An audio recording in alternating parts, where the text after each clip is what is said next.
Good day to all beautiful people around the world.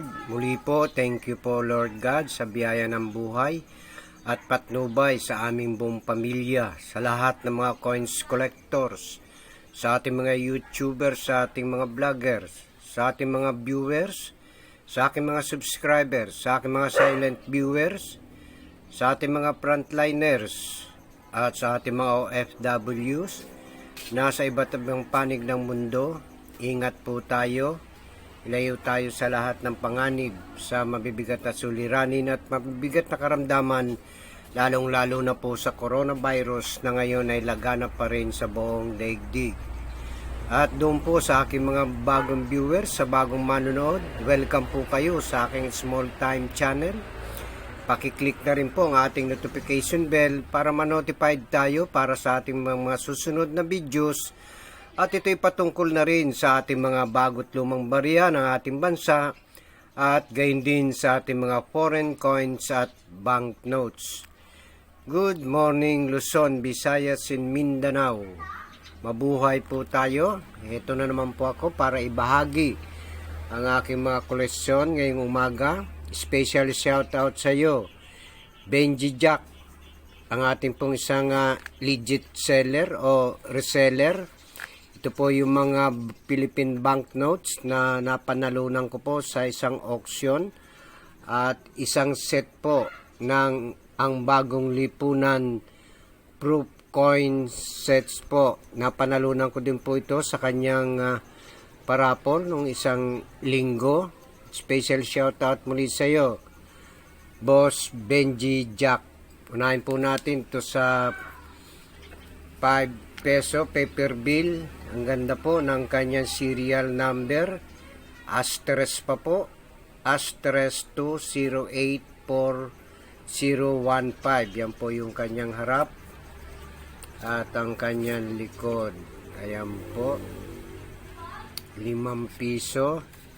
Next po ay ang uncirculated paper bill na may serial number po TF379829. Next po ay ang 2 piso po ulit paper bill na may nakalettering po Republika ng Pilipinas, Bangko Sentral, ang bagong lipunan.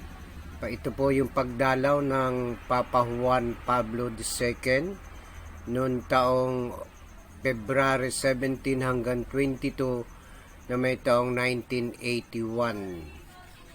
At po ito yung napanalunan kong isang set ng ang bagong lipunan proof coin. Ito po ang bagong lipunan Pangulong Ferdinand E. Marcos na may taong 1975. Ito po ay may year na September 21, 1972. Ayan po ang kanyang likod.